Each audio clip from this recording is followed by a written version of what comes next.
민주당 이재명 대표가 기소된 사건이 있죠. 백현동 개발 의혹 사건과 관련한 어제 다른 사람에 대한 판결이 첫 판결 1심 판결 나왔습니다. 로비스트, 핵심 로비스트. 아마 이 사람이 없었으면 과연 백현동 사업 허가가 났을까라는 그 의문. 김인섭 씨에 대한 첫 판결이 나왔습니다. 징역 5년.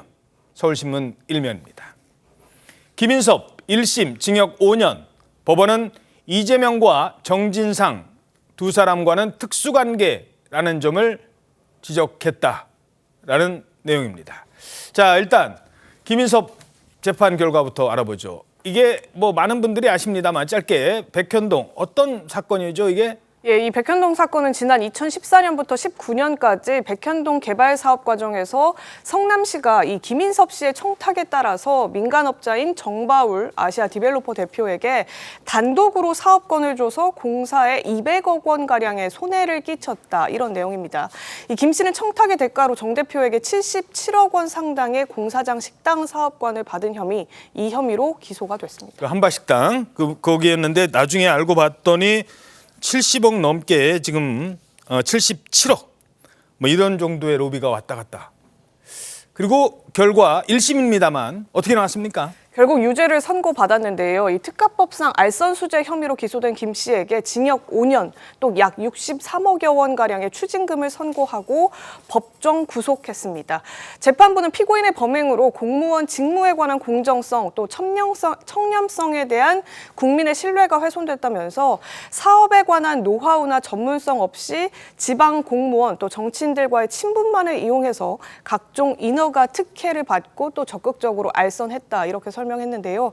이 성남시의 성남도시개발공사 사업 참여 배제, 또 임대아파트 비율 축소 등을 청탁했다, 이 점에 대해서도 모두 인정이 됐습니다. 예.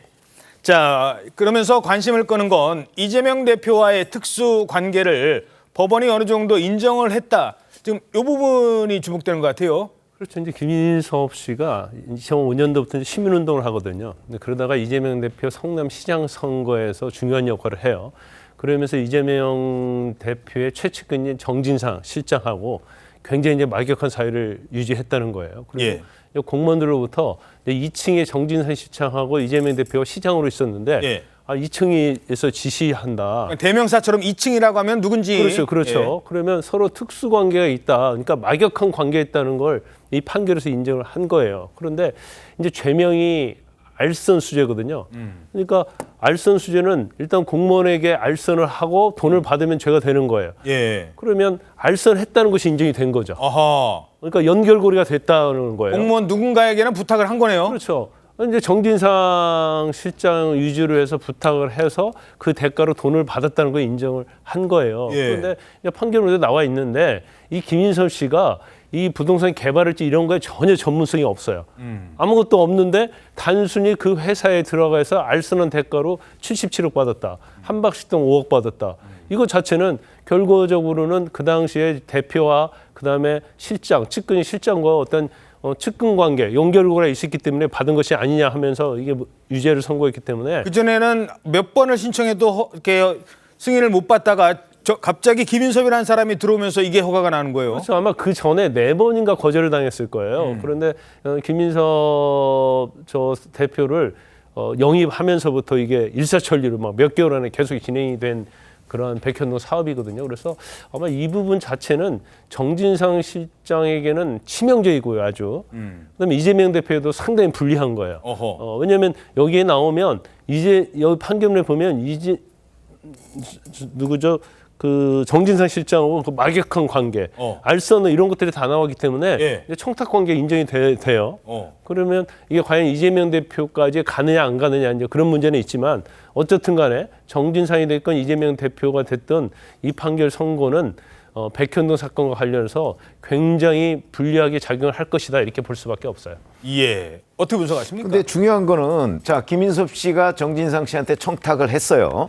그리고 그 대가로서 그 김인섭 씨가 이제 77억을 받았다. 이게 검찰의 조사 결과잖아요.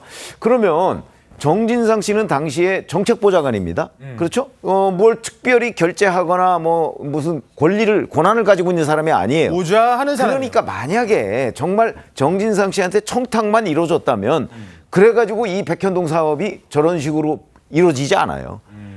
인허가가 나가야 될 거 아니에요. 도장 찍는 사람이 도장 찍는 사람이 이재명 당시 성남시장이었다는 거죠. 그러니까 지금 검찰이 이 부분에서는 이건 이제 김인섭 씨 사건이니까 정진상과 이재명 대표와의 관계를 구체적으로 입증해서 법원에 내지는 않았어요. 왜냐하면 그렇게 낼 이유는 없는 거죠. 그러나 상식적으로 보면 이재명 대표가 없으면 이 사업은 이루어질 수가 없는 사업이에요. 이재명 대표가 모든 도장을 다 찍어야 되거든요.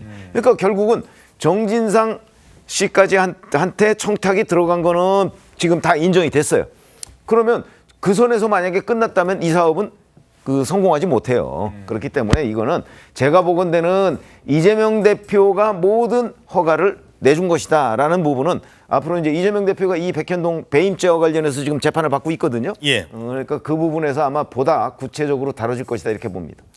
자, 하지만 이재명 대표, 김인섭 씨는 서로 그렇지 않다. 지난번에 선거 과정에서 대선 선거 과정에서도 이렇게 얘기를 했었습니다. 저는 연락도 잘 안 되는 사람이 말씀을 일단 드리고 솔직히 이재명하고 나하고 별로 안 친해요. 나는 실에 있는 거 지금 몰라서 2010년도부터는 거의 배제된 상태인데. 자, 하지만 지난해 9월 한동훈 위원장 당시 전 법무부 장관 시절에 국회에서 두 사람의 관계를 이렇게 설명했었습니다. 이 의원과 정진상은 연배가 높은 김인섭을 형님으로 호칭해왔고 이재명 시장과의 특수관계 때문에 김인섭은 이재명 성남시의 외부 실세로서 공무원들의 인사와 각종 인허가에 개입하는 성남시의 로비스트, 인허가 해결사, 허가방 등으로 알려진 인물이었습니다. 이재명 시장과 특수관계인 김인섭이 개입하면서 아무 이유 없이 이재명 시장의 입장이 180도 돌변했고 이재명 시장으로부터의 인사 불이익을 우려한 나머지 인사 비용을 잘 봐주라는 정진상 지시에 따라서 김인섭 측에 유리하도록 업무를 위법 부당하게 처리했습니다. 자, 이것뿐만이 아니에요. 지금 이 정진상 그리고 김인섭 이 두 사람의 관계는 이재명 대표가 현재 받고 있는 또 다른 재판에도 사실은 어느 정도 영향이 미칠 수도 있습니다. 왜냐? 당시 이게 막 문제가 됐었잖아요. 그래서 경기도에 대해서 막 국정감사 이루어지고 그랬을 때 그때 이재명 대표가 우리가 한 거 아니에요. 국토부가 협박해서 그런 거예요. 라는 말을 해서 그건 선거법 위반으로 현재도 재판 중입니다. 지사님 백현동 사업에 특혜를 줬다고 생각하십니까? 전혀 사실이 아닙니다. 그거는 국토부가 요청해서 한 일이고 공문이 왔습니다. 국토부 장관이 도시관리계획 이거 변경 요구하면은 지방자치단체장은 반영해야 된다. 의무조항을 만들어놨습니다. 이걸 가지고 만약에 안 해주면 직무유기 뭐 이런 걸 문제 삼겠다고 협박을 해서. 자, 국토부가 협박을 해서 이루어졌느냐 아니면은 김인섭이 로비를 해서 이루어졌느냐. 일단 김인섭은 유죄가 났어요. 1심이지만. 어떻게 보십니까? 뭐 제가 아까 얘기한 것처럼 뭐 김인섭 씨의 판결이 굉장히 불리하게 작용할 것이다 이렇게 보고요. 국토부 협박이 아니다라는 것은 그 당시 이제 담당 공무원들이 다 증언이 나왔지 않습니까? 그래서 이거 자체는 어떻게 보면 시장의 재량으로 이루어진 거예요. 그런데 이걸 어떻게 보냐면 이제 김인섭 씨가 아시아 디벨로퍼 쪽으로 가면서 이게 아주 일사천리 이루어졌잖아요. 근데 이 인허가가요. 일반적으로 인허가에서 볼 수 없는 특혜라고 그렇게 볼 수밖에 없는 것이 용도 변경이 4단계나 상향으로 됐다는 거 아닙니까? 예. 50m 되는 옹벽을 설치를 허가해 줬단 말이에요. 더군다나 기부 체납 대상에 있어서도 아시아 디벨로퍼 쪽으로 유리하게 또 해줬어요. 건물 짓는다고 했다가 땅으로 그렇죠. 맹지로 갖다 줬어요. 더군다나 또 아주 수익을 많이 내기 위해서 임대주택 비율을 굉장히 낮춰줬단 말이에요. 그러면 과연 이런 것들이 단순히 협박에 의해서 이렇게 다 해줄 수 있느냐 이거예요. 뭐 인허가에서 일부 용도 변경 해줄 수 있겠죠.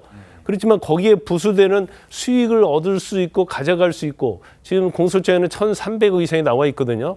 그렇게 1,300이나 몰아줄 수 있는 특혜를 어떻게 원칙적으로 했으면 해줄 수 있냐는 거죠. 그래서 이거 뭐 상식적인 어떤 그런 부분인데 일단 뭐 백현동 재판에 있어서는 엄청나게 불리하게 이재명 대표에게 영향이 갈 겁니다. 예.